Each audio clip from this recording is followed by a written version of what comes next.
Evo, dobar Zarko, ja ću vas samo kratko pozdraviti. Meni je naravno iznimna čast i zadovoljstvo da smo danas na poticaj udruge antifašističkih boraca, antifašista općine Dobrinj i otoka Krka okupili se ovdje naravno i na želju naš samih iz općine Dobrinj. Dozvolite mi da pozdravim među nama predsjednika udruga antifašističkih boraca, antifašista otoka Krka, gospodina Darka Fanuka, koji je inače naš hlapar. Da pozdravim isto tako predsjednika podružnice općine Dobrinj Miloša Morožina i da pozdravim predsjednika mjesnog odbora Dobrinj i predsjednika udruge veterana Domovinskog rata, podružnice za općinu Dobrinj, gospodina Nedeljka Gržetića. Isto tako pozdravljam gospođu Olgu Brusić, koja ima direktne veze sa, nažalost, ovim tužnim i tragičnim događajem prije 80 godina. Koliko znam, vama je stradao ovdje vaš brat. Tako da mi je drago, Olga, da ste se odazvali. Naravno, pozdravljam sve vas, članove udruge, simpatizere, pozdravljam sve Dobrinjke, Dobrinjci koji su evo se odazvali našemu skupu. Kratko rečeno, znate i sami da je i dužnost lokalne samouprave u suradnji s udrugama koje baštine tekovine Drugog svjetskog rata, da se ovakvi datumi obilježavaju. Nisu svake godine, ali barem na tim okruglim brojkama i da se ti ljudi nikada ne zaborave. Naime, ako gledate u širem kontekstu, onda je općina Dobrinj dala veliku žrtvu u Drugom svjetskom ratu. S područja naše općine stradalo je 104 ljudi. To je jako velika brojka, nešto u direktnim borbama, nešto od žrtava kao žrtve fašističkog terora. Jer znate da su kroz te ratne godine, naročito tijekom 1944. godine, bila je pojačana presija, odnosno represivne djelovanje njemačkih okupatora i odvodili su masovno praktički ljude u koncentracijske logore. Ono što želim reći da su praktički sva naša mjesta naravno bili na strani slobode. U to vrijeme te ljude nije vodila ideologija, vodila ih je želja za slobodom i je jedini način bio da se oslobode od okupatora, da se pridruže tada partizanskom pokretu. Naime, kao što znate iz povijesti, Rimskim ugovorima poglavnik tadašnje takozvane nezavisne države Hrvatske predao je teritorij između ostalog i otoka Krka Italijanima. Iako je prijeratno gledano, jako velika većina ljudi bila prohrvatski orijentirana, bila je sklona stožernoj hrvatskoj stranci, Hrvatskoj seljačkoj stranci, ali su procijenili naravno u tim momentima praktički izdaje i prodaje takozvane svoje države, da je jedina nada da oslobode svoj kraj od tada talijanskih okupatora, da se pridruže narodno-oslobodilačkom pokretu i to se naravno pokazalo kao jedino logično i jedino ispravno. Tako da želim reći, Dobrinjština je bila kroz vrijeme Drugog svjetskog rata i poveznica kamo je uspostavljena veza od Oliba, Konoba pa preko našeg kraja, kamo se slala pomoć partizanskim jedinicama. Više godina ovdje u Hlapoj je bio praktički štab koji je bio nadležan za cijeli otok Krk. Dobrinjština je bila u stvari slobodni teritorij cijeli Drugi svjetski rat, jer ovdje srećom nije bilo stacioniranih okupatorskih snaga u nekom velikom broju ni Italijana ni Njemaca, ali su nažalost oni dolazili u te povremene racije i činili zločine nad našim stanovništvom. Jedna od tih zločinskih inicijativa, odnosno aktivnosti, bilo je za Stipanju 1944. kada su njemačke jedinice još potpomognute snagama iz Crikvenice i Kraljevice opkolili Dobrinj, kažu povijesni izvori, oko 250 tada vojnika, a ono što je kasnije slijedilo tim krvavim danima oko Stipanje, ne samo u Dobrinju nego u Polju u Šilu, reći će više predsjednik udruge gospodin Darko Fanuko. Ja više ne bih previše dužio, od srca vam zahvaljujem da ste se odazvali našemu pozivu i naravno zahvaljujem na svemu što činite da se čuva uspomena i dignitet Drugog svjetskog rata, kao što evo zahvaljujem i predsjedniku naše podružnice udruge veterana gospodinu Gržetiću, da isto tako udruga baštini vrijednosti i tekovine Domovinskog rata. Oba rata su bila oslobodilačka, oba rata su bila pravedna, a kad je čovjek na pravednoj strani jedino može doživjeti pobjedu. I hrvatski narod je izvojao pobjedu i 1945. godine zajedno s drugim narodima u prostoru bivše države, ali hrvatski narod je veličanstvenu pobjedu krunio, znate i sami, akcijom Oluja, čiji smo dan evo proslavili jučer. Da ne dužim više, hvala još jedanput na odazivu i ponavljam, dok ja budem vodio općinu Dobrinj, sigurno da će se voditi briga o tekovinama Drugog svjetskog rata. U ostalom tome ide u prilog jedna od ploča koja nosi godinu 2009. kada smo zajedno s udrugom antifašista i antifašističkih boraca željeli upisati sve 104 žrtve na spomen ploče koje postoje u niz naselja naše općine. Znači sve do 2009. bilo je upisano 50 i nešto imena. Tadašnjom zaslugom bivše predsjednice podružnice najviše se angažirala gospođa Ankice Kalčić, ispravljena i ta na neki način nepravda i danas 104 žrtve Drugog svjetskog rata imaju svoje ime. Znači imamo gdje im zapaliti svijeću i sjetiti se, zahvaliti im na daru života, na daru slobode.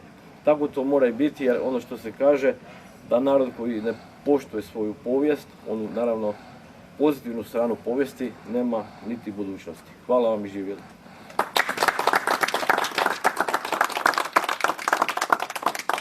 Poštovane Dobrinjke, Dobrinci, poštovani načelniče, poštovani predsjednike podružnice branitelja Dobrinja, poštovana Olga. Drago mi je što smo evo danas sa vama da se prisjetimo ovog nemilog događaja, da izrazimo pijetet svim žrtvama koji su dali svoje živote za ono što mi između ostalog uživamo, a branitelji su uspjeli sačuvati tu državu da ne krene u jednom negativnijem smjeru. Prema povijesnim izvorima na Stipanju uz religijski i svjetovni program trebao se je ovdje održati i zabavno-politički program koji je organizirana omladina tadašnje Hrvatske, omladina Hrvatske.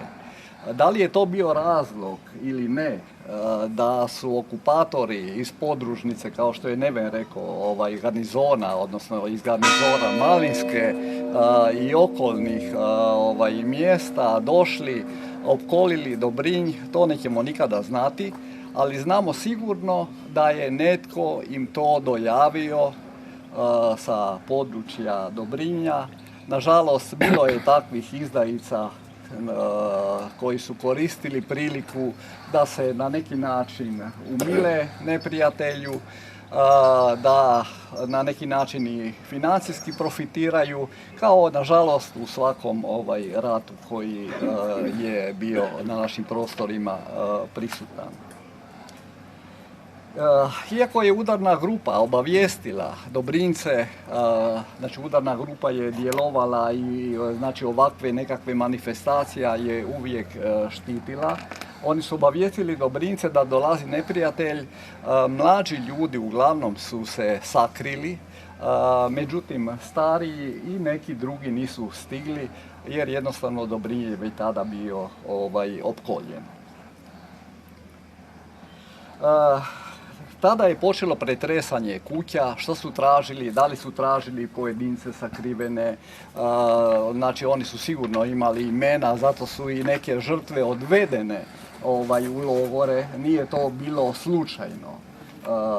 Znači vjerovatno su oni znali da surađuju sa pokretom, narodno-slobodilačkom pokretom, o tome sigurno se zna i više, ali nećemo ovom prilikom govoriti. Dana 3.8. znači to je bila na Stipanju, znači umjesto da bude fešta, došli su okupatori, došli su Njemci i tom prilikom je zarobljen Crnčić Ivan, pokojnog Ivana. Rođen je 22.4.1909. godine. Nakon zatvora u Rijeci odveden je u logor Buchenwald. Umire u podlogoru Elirich 4.12.1944. godine u 36. godini života. Istog dana su odvedeni, ali su preživjeli, vratili su se iz logora, Marica Mavrović, poštarica. Ona je rođena 2.10.1902. godine. Odvedena je u Auschwitz, Birkenau, znamo njen broj, znamo sve njene podatke. Isto tako učiteljica Olga Barbalić, rođena 22.10.1912. godine, odvedena je isto tako u Auschwitz. To je najgori logor što može biti, slušali ste o njemu, tako da, eto, znači, okupator je očigledno znao što radi. Isto tog dana je odveden Vinko Jakominić, on je rođen 28.9.1901. godine. Za sada ne znamo njegov logor i molit ću ako slučajno netko ima taj podatak, mi nismo uspjeli u našim knjigama doznati. Znam da je bio u Via Romi i nakon toga je odveden u logor, ali ne znamo gdje. On je preživio, on je se vratio doma, tako da evo molit ću ako neko sazna da nam to svakako dojavi. Jer kasnije ću nešto reći o tome zašto nam to treba. Inače u logorima sa područja Dobrinštine smo prikupili da su bili 52 osobe u logorima. To nije mala broj za recimo, ne znam koliko je tada te godina i možemo i to saznati, imala cijeli Dobrinština, koliko? Nešto ispod 3. Ispod 3000 stanovnika cijela Dobrinština, znači 52 osobe i to uglavnom mlađe osobe su završile u logorima. Šestina. Drugog dana, znači 4. kolovoza, tek je uslijedila tragedija. Znači pred ovim zvonikom streljani su Brusić Ivana Ivan u 17. godini života. Znači, rođen je 1927. godine i ovdje je njegova sestra, je tako sestra, Olga. Istog dana Variola Mata Anton, rođen 1874. godine u 70. godini života, i Variola Mate Josip, rođen 1883. godine u 61. godini života. Otac od Ivana Brusića i Antun Pavačić, oni su zatvoreni u zvonik. Kad su ovi podmetnuli, već je to bilo pripremljeno naprijed, na drugom katu je postavljen eksploziv, pripremili, njih su zaključali, uslijedila je eksplozija. Oni su, sva sreća, bili su pametni ljudi, znali su što treba napraviti, bili su pod prevolt, bi mi rekli, i oni su ostali živi. Od detonacije vrata su se otvorila, detonacija izbacila van, evo sad mi je to Olga ispričala. I kasnije su upravo Njemci rekli da je neko preživio i da ga traže tamo, recimo. Znači, to su ipak ljudi koji su preživjeli pukom srećom jer su preživjeli. Prisjetit ćemo se još i onih koji su poginuli ovom prilikom, a ovdje su na spomen ploči ljudi koji su poginuli u partizanskim jedinicama. To su Barbalić Ivan Pavao, rođen 1918. Umro 1943. godine kod Bribira. Barbalić Josip Anton, 1915. rođen, 1944. umro u Gorskom Kotaru. Fugošić Antona Vinko, rođen 1912. godine, a umro 1944. godine u Drežnici. Malešić Ivana Mario, rođen 1925. godine, umro 1944. odnosno poginuo u Lici. Manzoni Nikola, rođen 1912. godine, poginuo 1943. godine u Otočcu. Mavrović Jerka Dinko, rođen 1928. godine, a poginuo u Lici 1944. godine. Sučić Mata Mate, rođen 1922. godine, umro kod Krbavice u Liki 1943. godine. I Šamanić Ivana Ljubo, rođen 1921. godine, 1943. godine pogiba na Lošinju. Po ostalim mjestima Dobrinštine još je bilo puno više žrtava, rekli smo to su 104 žrtve, 80 njih je poginulo kao partizani, kao pripadnici Narodno-oslobodilačke vojske. Ostali su poginuli u zatvorima, logorima ili u ovakvim racijama gdje su ubijani.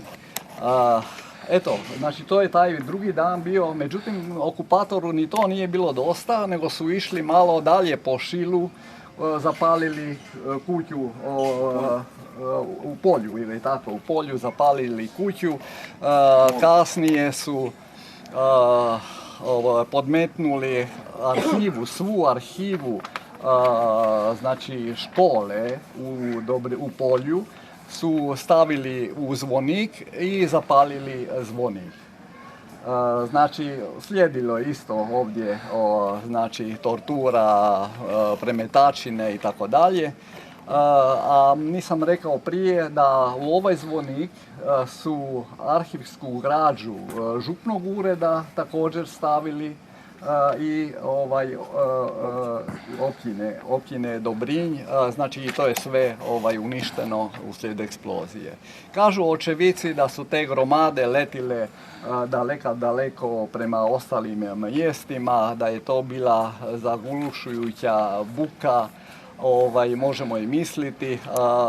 Vidjeli ste ovdje sliku, praktički sve iznad drugog ove etaže je bilo razrušeno, a čak i ova druga etaža je djelomično bila razrušena. Zvonik, inače, kao što je i Gordana napisala, uvijek ima neku tragičnu sudbinu, u njega su pucali gromovi, 2 puta je izgaran, jedno je čak premješten jer je bio u blizini crkve, pa su kasnije ga premjestili ovdje, ali ovo je bila za njega ipak najtragičnija jer su dali poginuli ljudski životi. Neću previše dužiti. Na kraju svima njima koji su dali ono najvažnije što su imali, najvrijednije što su imali, svoje živote, neka je vječna slava i hvala. Hvala.